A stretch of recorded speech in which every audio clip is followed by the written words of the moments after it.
오늘 말씀은 부활의 능력입니다. 자, 오늘 말씀 배경 보면 나사로가 죽은 이후에 마르다와 마리아에게 예수님이 이렇게 질문을 하세요. 말씀하세요. 나는 부활이요 생명이니 나를 믿는 자는 죽어도 살겠고 무릇 살아서 나를 믿는 자는 영원히 죽지 아니하리니 이것을 내가 믿느냐 하고 물어봐요. 죽어도 사는 거. 그다음에 예수님을 믿는 자는 영원한 생명, 영원히 살 것을 네가 믿느냐. 마리아와 마르다에게 말씀하십니다. 예수님은 나사로의 죽음을 그냥 방치하거나 포기하신 게 아니에요. 죽기까지 기다리셨어요. 왜 죽기까지 기다리셔야죠? 죽어야지만 부활의 역사가 경험이 될 수 있으니까. 말씀 보면 나사로가 부활됐을 때 많은 사람들이 봤대요. 와서 구경했잖아요. 부활한 거를. 그 이후에 많은 유대인들이 예수님을 믿게 됐다고 말씀이 뒤어서 나와요. 유대인들은 그냥 기적으로는 믿지 않았던 거죠. 그래서 이 일을 통해서 많은 유대인들이 죽게 돌아왔다는 거예요. 그러기 위해서는 나사로는 죽었어야 됐고 예수님은 그때가 될 때까지 기다리셨어야 했던 거예요. 이 마르다와 마리아는 죽은 자, 오빠가 죽은 거를 애도할 때가 아니라 예수님이 자주 방문했던 집이에요. 마르다와 마리아 집은. 되게 가까운 사이였고 자주 방문했던 집이거든요. 그래서 많은 말씀을 이미 들은 가족이에요. 나사로도 그렇고 마르다 마리아는 예수님 통해서 많은 말씀을 알고 있었는데 많은 진리 중에 이 사건이 단순히 오빠가 죽는 사건이 아니란 걸 알았어야 됐던 거예요. 하나님이 큰 일이 계획이 있구나 알아봤어야 되는데 그럼에도 불구하고 압도된 거죠. 뭐에 압도됐어요? 사랑하는 오빠가 죽은 거예요. 압도돼서 그 전에 예수님이 늘 앉아서 발치 안에서 예수님이 하셨던 말씀이 기억이 안 났던 거예요. 동일하게 제자들도 마찬가지였어요. 며칠 뒤에 예수님이 나중에 예루살렘에 입성하셔서 6월절에 성찬을 하시고 돌아가셨는데 그때도 똑같은 마르다와 마리아의 반응이 있었다는 거죠. 근데 우리도 그럴 수 있어요. 그래서 지금 오늘 말씀을 통해서 내가 정말 부활의 능력을 믿는지, 내가 예수님이 말씀하신 내가 믿느냐, 너가 죽었을 때 다시 부활할 거를 믿느냐 하고 지금 질문하시는 거예요. 여러분한테. 예수님이 말씀하세요. 예수님이 부활이요 생명이다.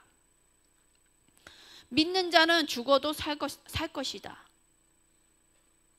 이 믿음에 대한 고백이 이 질문에 내가 고백을 어떻게 하느냐에 따라서 우리의 믿음 생활이 달라져요.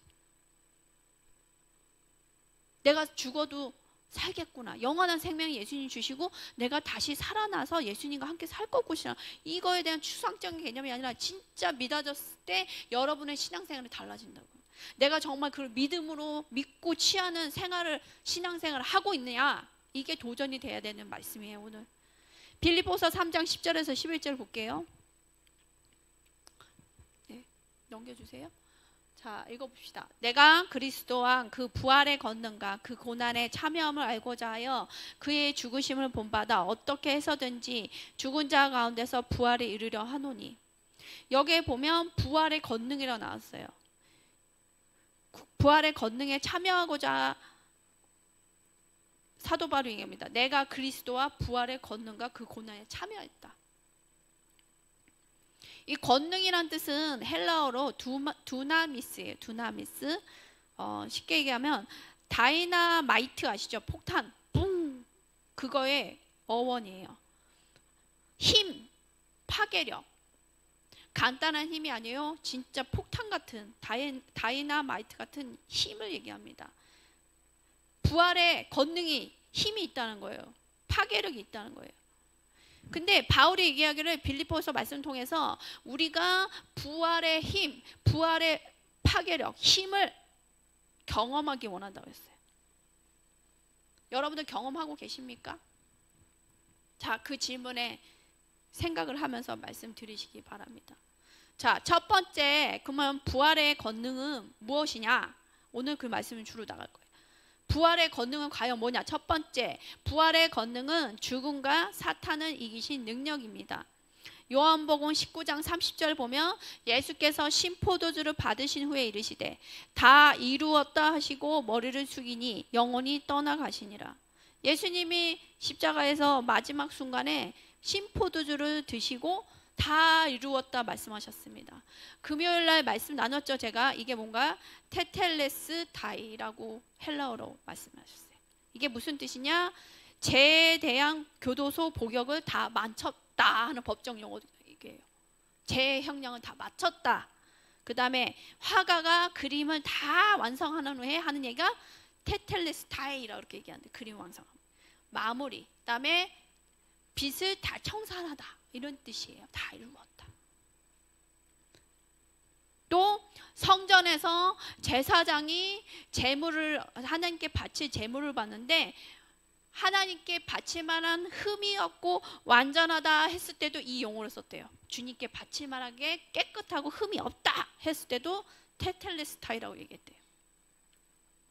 그리고 로마 군대 장군이 적과 싸우고 있는 전쟁터 위에서 내려다 봤을 때, 아, 전쟁이 이제 이겼다 했을 때 외치는 게 테텔레스타이라는 거예요. 장군들은 보통 먼 뒤에서 전쟁의 양상을 보잖아요. 이겼는지 안 이겼는지를 그걸 보고 판단했을 때 다 이겼다 했을 때 이거를 외친답니다. 그러면 예수님이 그런 의미에서 십자가에서 곧 몇 초 뒤면 죽게 되시는데 테텔레스타이라고 외치셨다는 거예요. 예수님께서 십자가에서 세상을 내려다보며 사탄과의 전쟁이 치열하게 일어나는데 승리했다 하고 선포하시는 거. 십자가에 자신은 죽는데 놀라운 선포예요. 고린도전서 15장 53절에서 57절 읽어보겠습니다. 이 썩을 것이, 같이 읽어봅시다. 이 썩을 것이 반드시 썩지 아니할 것을 입겠고 이 죽을 것이 죽지 아니함을 입으리로다. 이 썩을 것이 썩지 아니함을 입고 이 죽을 것이 죽지 아니함을 입을 때에는 사망을 삼키고 이기리라고 기록된 말씀이 이루어지니라. 넘겨주세요. 사망아 너희 승리가 어디 있느냐? 사망아 내가 쏘는 것이 어디 있느냐? 사망이 쏘는 것은 죄요 죄의 권능은 율법이라. 우리 주 예수 그리스도로 말미암아 우리에게 승리를 주시는 하나님께 감사하노니. 자, 사망이 여러분들을 쏜대요. 정과 같이. 정갈을 본 적은 없어요. 이렇게 사진 나는 거 봤죠? 정갈이 그 사람을 쏴서 어떻게 하죠? 독을 줘서 죽게 하죠. 사망은 정과 같이 우리를 쏘는데 바로 죄를 쏜다는 거예요. 죄를 지면 우리는 죽을 수밖에 없어요. 죄의 싹은 사망이라고 했습니다. 죄로 인해서 죽음이 들어온다는 거예요, 우리 안에.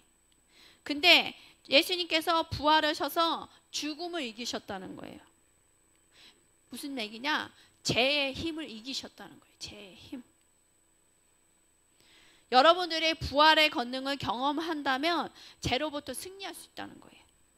부활의 권능이 임했을 때 죄로부터 승리할 수 있다는 거예요. 예수님이 그랬듯이 절대로 우리의 힘으로 어떤 지혜로 죄와 싸울 수 없어요. 그렇기 때문에 부활의 권능, 성령의 권능이 필요한 거예요, 우리한테. 두 번째, 부활의 권능이 뭐냐? 예수님 자신이 부활이며 능력입니다. 요한복음 11장 25절에서 26절 아까 전에 앞전에 읽었던 말씀처럼 예수님께서 이르시되 나는 부활이요 생명이니 나를 믿는 자는 죽어도 살겠고 무릇 살아서 나를 믿는 자는 영원히 죽지 아니하리니 이것을 내가 믿느냐? 얘기하셨습니다. 예수님 자신이 부활이에요. 예수님이 단지 우연히 죽었다가 살아나신 분이 아니고 예수님 자체가 부활이라는 거예요. 여기서 보면 넘겨주세요. 나는 아니요 창세기 말씀이세요. 출애굽기 3장 14절. 여기서 예수님이 요한복음 11장에 마르다와 마리아한테 말씀하셨던 나는 부활이요 생명이니 나에 대해서 자꾸 얘기했어요. 나는 영어로 I am인데 이 나는이라는 게 어디에서 나온 거면 출애굽기 3장 14절에 나오는 하나님이 모세한테 말씀하셨던 자신이 누군지 얘기할 때 뭐라고 하죠? 나는 스스로 있는 자인이라 하면서 하나님이 내가 누군지 얘기하는 거랑 똑같은 얘기예요. 나는, 예수님께서 똑같이 나는. 이 운을 띄우는 게 그냥 띄우는 게 아니에요. 예수님은 말씀하신 거 하나도 버릴 게 없고 다 성경에서 나오는 말씀.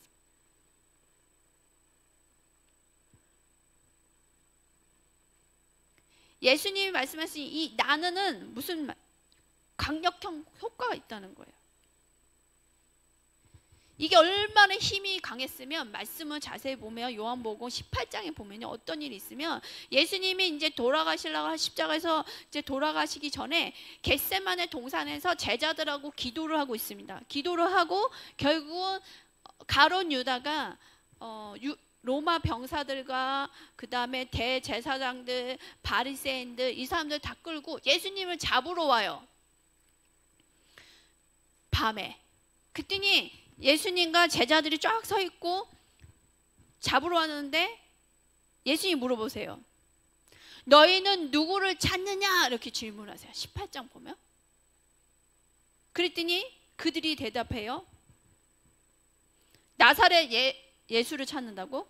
그랬더니 예수님이 대답하세요. 뭐라고 얘기하면 내가 그니라 이렇게 얘기하시거든요. I am he 이렇게 영어로 얘기해요. I am he. 내가 그니라. 근데 이 말씀이 얼마나 권능이 강했으면 용사들과 군대와 막 바리새인들 여러 사람들이 밀려서 쓰러졌대요. 나는 그니라 이렇게 얘기했는데 얼마나 권능이 강했으면 그 힘에, 성령님의 힘에 밀려서 쓰러졌다는 말씀이 나와요. 생각해 보세요. 군인이에요. 군대들이 왔다고요. 그러면 얼마나 힘이 강하고 우락부락하고 근육질의 사람들이 로마 군병들, 그다음에 성전은 지키는 군인대들, 얼마나 힘이 센 남자들이, 그 많은 사람들이 예수님이 그 한마디에 나는 내가 그니라 얘기했는데 밀려났다고. 이게 무슨 얘기냐? 지금 주님은 연약한 상태가 아니라는 거예요. 완전한 하나님과 완전한 사람으로서 주님의 권능이 충만한 상태라는 거예요. 놀랍지 않아요? 근데 이 I am이라는 말씀은 하나님이 갖고 있는, 예수님이 갖고 있는 영원성을 뜻해요. 그게 무슨 얘기냐? 하나님이시기 때문에 창세 전부터 있었다. 나는 스스로 있는 자니라. 하나님 아버지가 말씀하셨듯이 똑같이 예수님도 창세 전에 있었다는 거예요. 동일한 하나님, 영원한 왕이었다는 거예요. 갑자기 나타난 왕이 아니었다는 거예요. 그런데 하나님 아버지께서 예수님께 부활과 생명의 능력을 주셨어요. 예수님 안에, 예수님 자체가 부활이고 생명의 능력이 충만한 상태예요, 지금. 근데 마태복음 27장 50절에서 53절 읽어볼게요. 근데 예수님께서, 읽어봅시다.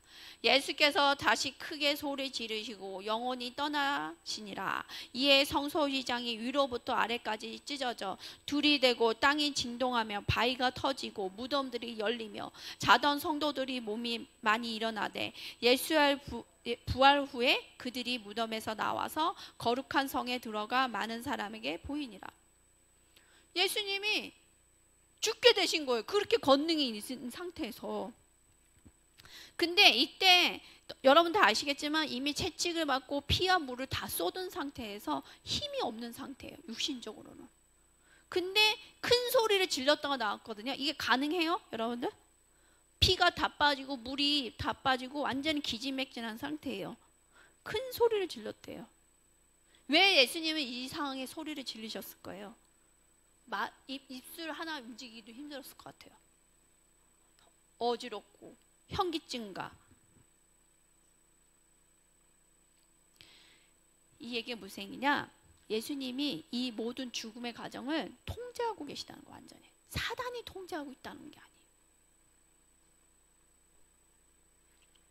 생각해 보세요. 예수님은 로마 정부에 불쌍하게 죽임당하는 한 유대인 남자가 아니라는 거예요, 지금. 여기 보면 영혼이 떠나시니라 이렇게 나와 있잖아요. 근데 영어 원문은 이렇게 안 돼 있어요. 영혼이 떠나시니라 이렇게 나오는데 이 표현이 영어 원문에는 스스로 영혼을 포기하시니라는 뜻이에요. 내가 막 매질을 당하고 내가 막 피를 흘리고 십자가에 못 박였기 때문에 아파서 죽게 된 게 아니라는 거예요. 스스로 내 자신의 영혼을 포기하시는 상태. 영혼을 포기하는 것도 예수님 결정 안에 있었다는 거예요. 어떤 외압이 아니었다는 거예요. 어떤 로마 병사들의 때림이 아니었다는 거예요. 예수님의 결정이었다. 이게 굉장히 중요해요. 이 모든 십자가의 사건과 매 맞고 배신당하고 십자가에 돌아가신 이 모든 사건이 예수님 손안에, 예수님이 통제 안에 있었다. 그래서 예수님이 돌아가신 영혼이 떠나기 전에 막 소리를 질리셨을 때 이 지역, 그 예루살렘 지역이 엄청난 이 지역을 흔들 만한 반응이 있었다는 거예요. 마태복음 다시 읽어보면요, 얼마나 그 영혼이 소리 지르고 뭐 흉내는 못하겠지만 와 하고 소리 지르셨을 때 그 영적 파동이 얼마나 셌으면 성소 휘장 있잖아요. 여러분도 성소 휘장이 얼마나 두꺼운 휘장인지 아세요? 사람으로 찢을 수 없는 두께예요. 지성소와 성소 구분했던 휘장이 있어요. 검은색 휘장. 그거는 절대로 사람을 찢을 수 없는 두께예요.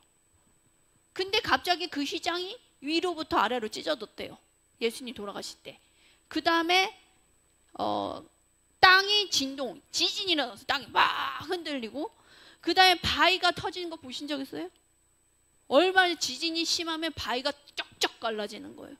그 다음에 무덤들이, 그 주변에 예루살렘 바깥에 무덤들이 있었는데 그 당시에는 돌무덤이에요. 돌무덤, 굴.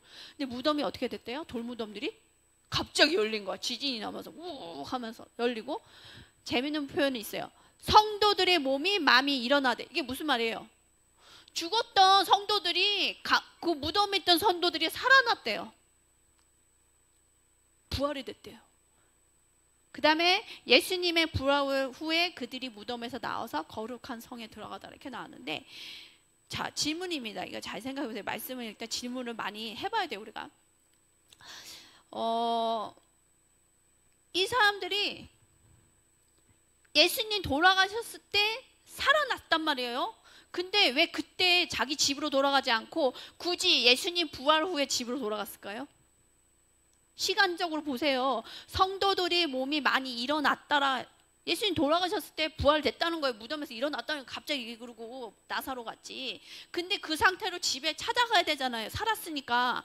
근데 살지 않고 3일 동안 무덤에 있다가 예수님이 부활하신 게 3일 뒤잖아요. 3일 뒤에 그들이 무덤에서 나왔대요. 도대체 3일 동안 뭐 했을까요? 운동했을까? 스트레치? 나 이제 너 살았으니까 당장 나 3일 동안 뭐 했을 것 같아요? 뭐 했을 것 같아요? 저는 상상해봐요. 몸은 살아나는데 근육하고 막 신경, 힘줄, 피부 조직이 좀 이렇게 쫙 이렇게 재생이 되는 시간이 좀 필요하지 않았을까? 생명력이 있는데 그래서 3일 정도 걸리지 않았을까? 그리고 걸을 수 있는 정도 생각해보세요. 아파서 한 달 내내 누워 있어 봐봐요. 와상환자 돼버리잖아요. 그쵸? 근육이 다 풀려버려요. 사람들, 멀쩡한 사람도. 그러니까 이 사람들이 1년, 10년, 몇십 년 묻어있는지 알 수는 없어요. 그쵸? 당장 나올 만한 몸이 아니었을 수도 있어요. 그러니까 뭔가 하나님이 3일 동안 뭔가 몸을 만드시고 예수님 부활할 때까지 그 사람들 무덤에서 기다리고 있었어요. 무덤 문은 열렸다 안 열렸다?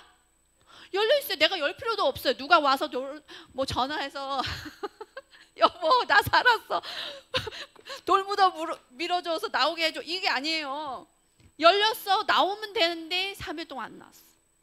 부활할 때까지, 예수님이 부활하신 3일 때까지 기다렸다가 무덤에서 나와서 거룩한 성 예루살렘 성에 들어가는데 많은 사람이 보았더라.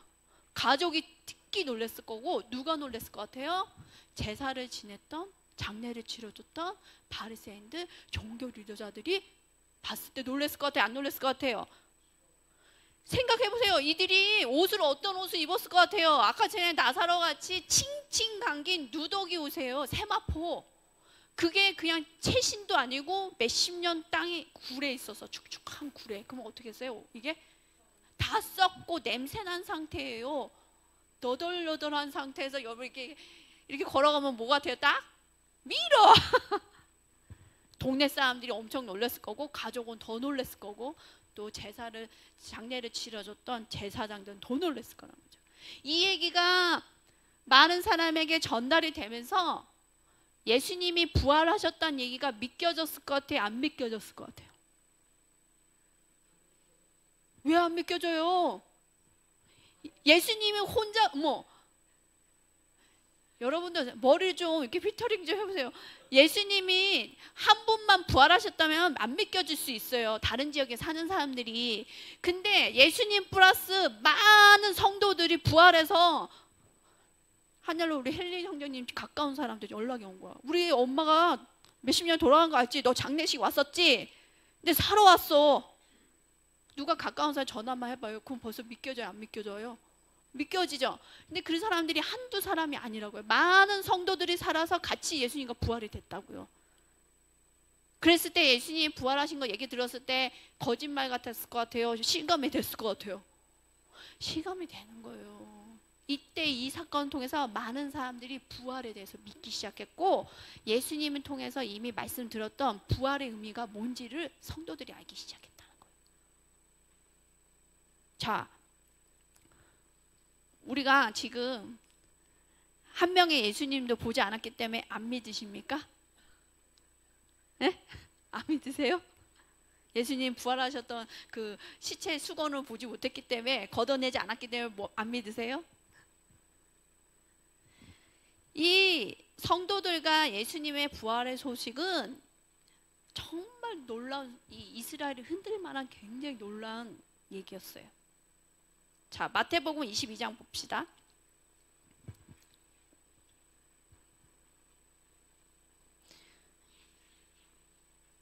읽어봅시다. 부활 때는 장가도 아니 가고 시집도 아니 가고 하늘에 있는 천사들과 같으니라. 죽은 자의 부활은 논할진대 하나님이 너에게 말씀하신 바 나는 아브라함의 하나님이요 이삭의 하나님이요 야곱의 하나님이로다 하신 것을 읽어보지 못하였느냐. 하나님은 죽은 자의 하나님이 아니요 살아있는 자의 하나님이시라 하시니. 여기 말씀을 보면 하나님은 아브라함과 이삭과 야곱의 하나님이세요. 예수님의 말씀에 의하면 그들은 지금도 살아서 하나님 집에 있대요. 자, 그림 하나 보여주세요. 그림 있어요. 이게 무슨 그림이에요? 변화산에서 예수님이 기도하고 있었어요. 제자들하고 기도하고 있는데 갑자기 베드로가 눈을 들어서 보니까 예수님이 하얗게 바뀌는 거예요. 빛나게. 그러면서 옆에 누가 있어요? 모세가 나타나고 옆에 엘리야가 나타난 거예요. 자, 생각해 봅시다. 모세는 언제 죽은 사람이면 예수님 태어나기 1500년 전에 죽었어요. 그 다음에 엘리야는 죽었던 사람이에요? 살았던 사람이에요? 엘리야는 예수님 태어나기 850년 전에 천국 간 사람이에요. 산채로. 물리적으로 시간적으로 맞아요? 예수님 태어나기 1500년 전 사람이 나타났어. 850년 전 사람이 나타났어. 근데 대화를 하고 있네?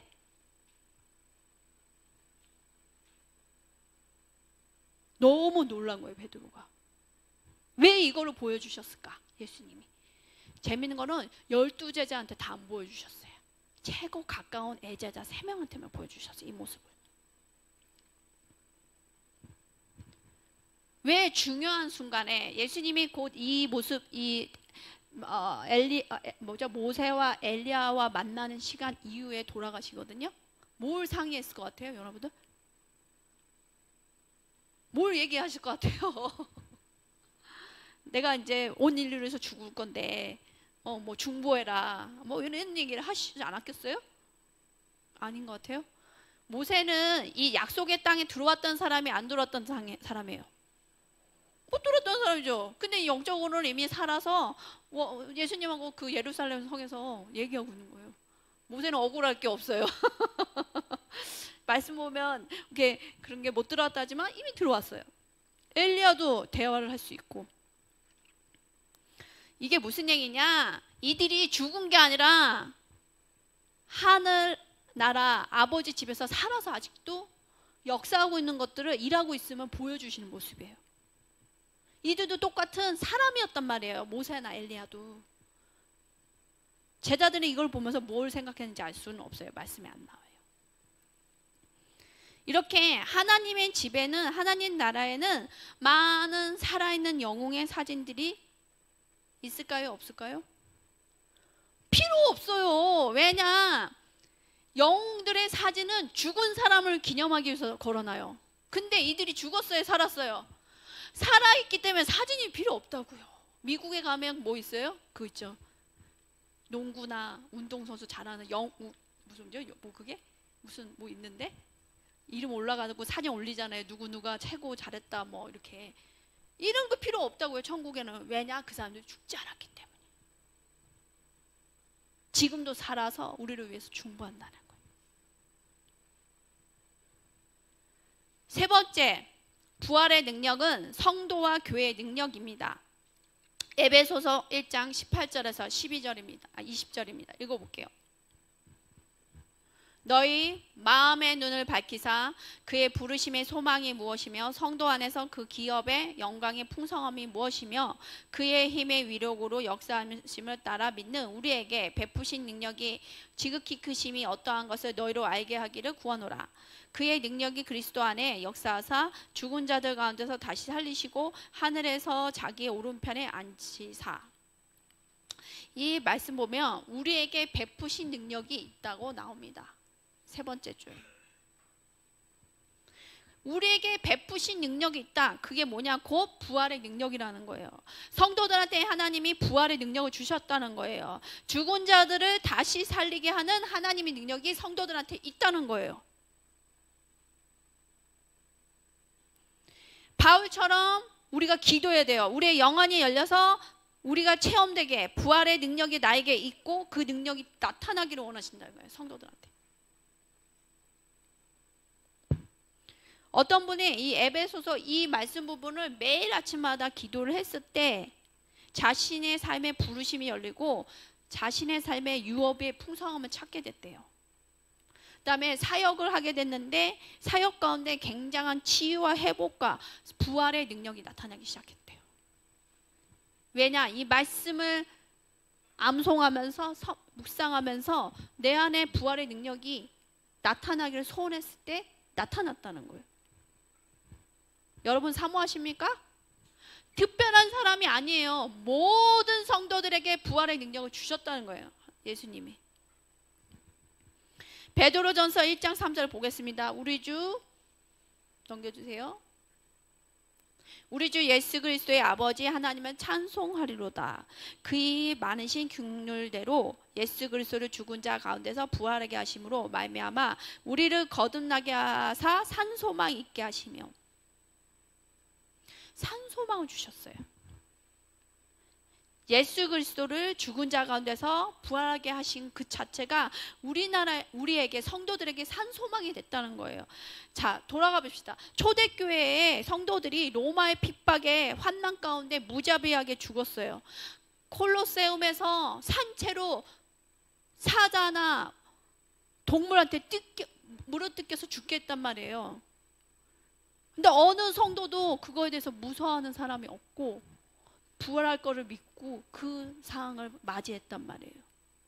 제가 금요일에도 말씀드렸지만 얼마나 무자비했으면 길거리에 밤에 횃불을 성도들을 태워서 횃불을 썼단 말이에요. 횃불을 길거리에 전등이 성도들이었어요. 불태우는 거예요. 그 정도로 공포 정치를 했거든요.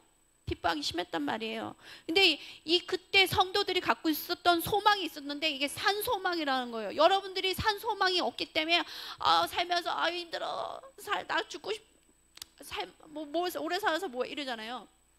죽음의 소원인데, 이 로마 시대의 그 초대교회 성도들은 이 산소망, 부활의 소망이 있기 때문에 어떤 핍박이 와도 어떤 죽음의 위협이 있어도 무섭지 않았다는 거예요. 사자밥이 될지언정, 고문 막 잡혀서 고문을 당할지언정, 어떤 사람도 뺏길 수 없는 소망을 갖고 살았어요.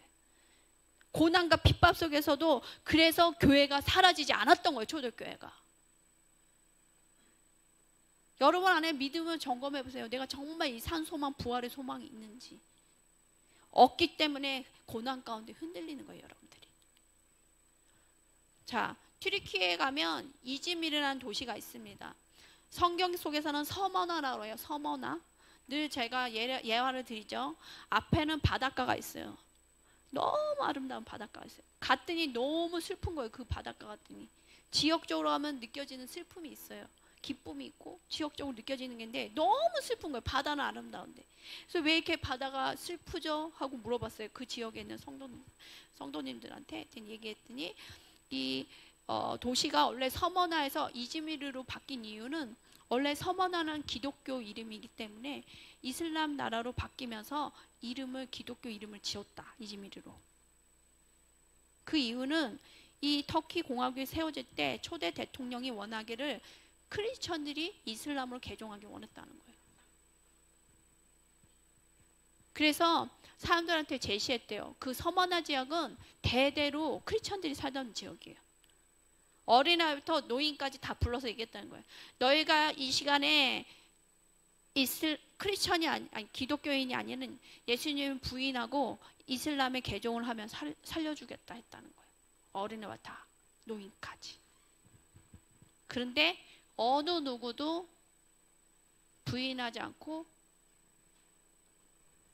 순교를 했다는 거예요. 어떤 순교냐? 바닷속으로 스스로 들어가는 거. 기록에 의하면 너무 놀라요. 어린아이부터 어른까지 어느 누구도 울거나 반항하거나 안 죽겠다 하는 사람 없이 바다를 향해서 들어갔대요. 순교했대요.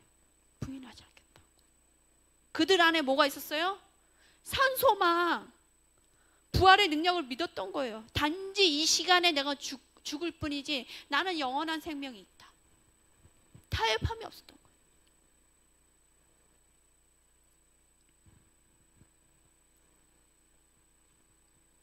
우리가 과연 이런 도전이 왔을 때 순교의 길을 들어갈 수 있냐?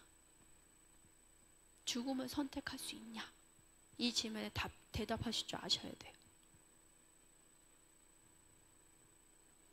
죽음이 아니라, 예수님이 죽음이 아니라 죽음을 이긴 승리를 하셨듯이 우리가 죽음을 선택하지만 결국은 예수님 안에서, 하나님 나라에서 승리하게 되는 거예요. 자, 네 번째 부활의 능력은 심판받지 않는 능력입니다. 잘 들으셔야 돼요. 심판받지 않는 능력. 요한복음 5장 같이 볼게요. 자, 읽어봅시다. 진실로 진실로 너희에게 이르노니 죽은 자들이 하나님의 아들의 음성을 들을 때가 오나니 곧 이때라. 듣는 자는 살아나리라. 아버지께서 자기 속에 생명이 있음 같이 아들에게도 생명을 주어 그 속에 있게 하셨고 또 인자됨으로 말미암아 심판하는 권한을 주셨느니라. 이를 놀랍게 여기지 말라. 무덤 속에 있는 자가 다 그의 음성을 들을 때가 오나니 선한 일을 행한 자는 생명의 부활로, 악한 일을 행한 자는 심판의 부활로 나오리라. 자, 선한 일을 행한 자는 생명의 부활이 있대요. 살게 된대요. 중요한 거는 악한 자든 선한 자든 다 부활이 있어요. 잘 들으셔요. 예수님 믿든 안 믿든 예수님 오실 때 다 부활이 있어요. 선한 일을 행한 자는 생명의 부활이라는데, 이 선한 일은 생각하는 여러분들이 착한 일이 아니에요. 잘 들으세요. 착한 일이 아니라고요. 세상에서 말하는 착한 일, 자꾸만 선하게 살아야 된다고 불교나 이런 데서 얘기하는데 그런 선한 일이 아니라는 거예요. 뭐예요? 예수님 믿고 죄 용서받고 하나님 말씀대로 믿고 행하는 자, 거듭난 자를 얘기하는 거예요. 그런 사람들이 선한 자예요. 그런 선한 일을 행한 자는 생명의 부활이 있고, 악한 일, 하나님 기뻐하시지 않은 일, 하나님 말씀대로 반대된 일을 행하는 자는 심판의 부활이 있을 거라는 거예요. 이게 계시록하고 연관이 있어요. 오늘 최고 중요한 말씀, 요한계시록 20장. 새 번역이 조금 더 쉽게 나왔어요. 그래서 제가 새 번역으로 준비했는데 읽어볼게요. 나는 크고 흰 보좌와 거기에 앉으신 분을 보았습니다. 땅과 하늘이 그 앞에서 사라지고 그 자리마저 찾아볼 수 없었습니다. 나는 또 죽은 사람들이 큰 자나 작은 자나 할 것 없이 다 그 보좌 앞에 서 있는 것을 보았습니다. 그리고 책들은 펴놓고 또 다른 책 하나를 펴놓았는데 그것은 생명의 책이었습니다. 죽은 사람들은 그 책에 기록되어 있는 대로 자기들의 행위대로 심판을 받았습니다. 바다가 그 속에 있는 죽은 사람을 내놓고 사망과 지옥도 그 속에 있는 죽은 사람을 내놓았습니다. 그들은 각각 자기들의 행위대로 심판을 받았습니다. 뒤편에 또 있는데 14절, 그리고 사망과 지옥이 불바다에 던져졌습니다. 이 불바다가 둘째 사망입니다. 이 생명책에 기록되어 있지 않는 사람은 누구나 다 이 불바다에 던져졌습니다.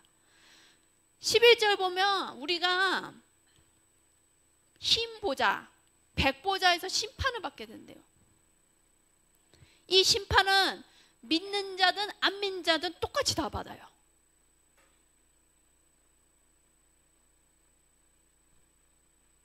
여기 보면 바다가 죽은 자를 내어준다는 것은 세상 가운데 의인, 악인은 죽었던 사람들을 다 부활해서 나온다는 거예요. 근데 누구 앞에 서요 지금? 예수님 앞에 다시 서는 거예요.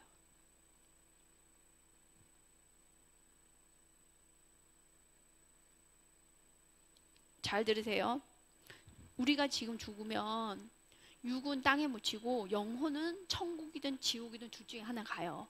근데 다시 죽은 상태에 있다가 예수님이 오실 때 땅이 회복되면서 흰 보좌를 여시고 다시 부활을 시킨다는 거예요.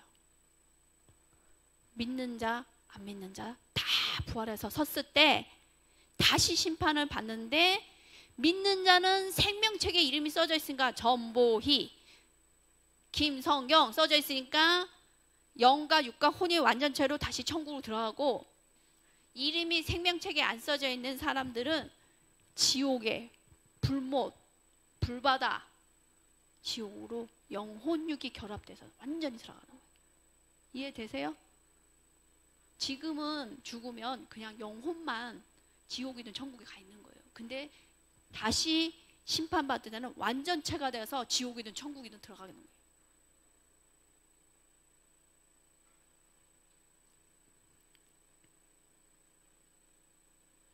왜 불신자들도 심판의 부활을 앞에 씁니까? 불신자, 믿지 않는 자들.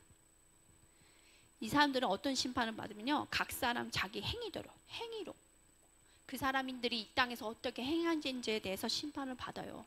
지옥도 다양하거든요.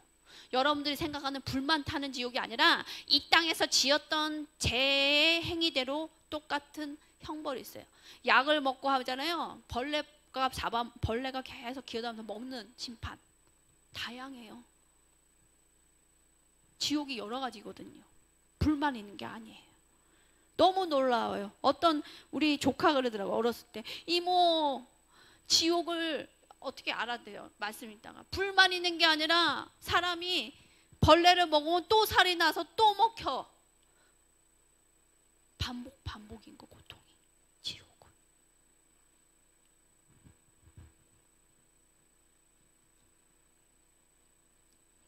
이게 둘째 사망입니다. 14절, 사망과 지옥이 불바다에 던져졌다. 이 불바다가 둘째 사망이다. 주님, 하나님 말씀대로 살지 않고 내 뜻대로 살던 사람들 형벌을 받는 거죠. 그래서 이 부활절에 여러분들 생각하셔야 돼요. 나만 부활될 것이야. 예수님 오셔서 부활될 거라 넘어서서 믿지 않는 자들이 받을 법보자의 심판 때 받을 완전한 그 지옥으로 들어간 것들을 생각하면 너무 안타깝지 않아요? 가족들? 나만 구원받아서 되지 않죠. 우리가 정말 그래서 이때 구해야 될 게, 주님 이 부활의 의미를 알려주시고 부활의 능력을 나에게 부어주세요. 그래서 정말 부활이 있음을 믿지 않는 자들이 부활이 있음을 알게 해주시고, 그냥 부활이 아니라 심판을 받을 것임을 알게 하고, 그들을 도리어 심판의 불못이 아니라 지옥이 아니라 천국으로 이끌어갈 수 있는 나에게 담대함을 주시고 전할 수 있게 해주세요 하는 기도를 하셔야 되는 거예요. 사도행전 4장 33절에 이런 말씀이 있어요. 사도들이 큰 권능으로 주 예수의 부활을 증언하니 무리가 큰 은혜를 받았더라. 사도들이 이제 전도를 하러 다니는 거예요. 근데 예수님의 부활을 증거했더니 그 도시에 사람들이 은혜를 입고 돌아왔다는 거예요.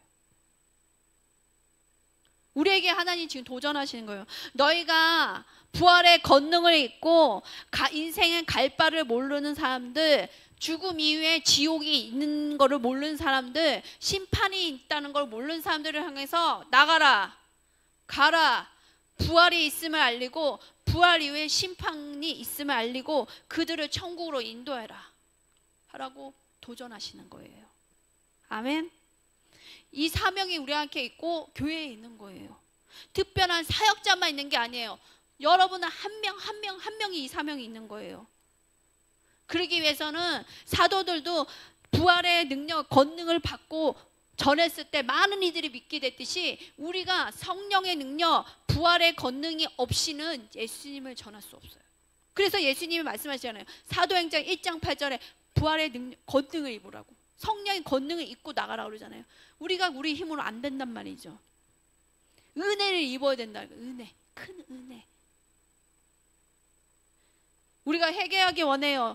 여지껏 믿음 생활하면서 낮은 수준의 믿음을 갖고 있고, 또 성령의 능력의 수준도 낮은 수준으로 이해하고, 그것을 또 부활의 능력을 낮은 수준으로 이해했던 것들 회개해야 됩니다. 이미 주어졌는데. 이제 우리가 이렇게 해야 돼요. 하나님, 성령의 능력과 부활의 권능을 우리에게 마음껏 부어주세요. 그래서 예수님은 증거할 수 있게 하고, 부활하신 예수님 증거할 수 있게 해주세요 하고 기도를 해야 된다는 거죠. 아멘. 네, 아멘.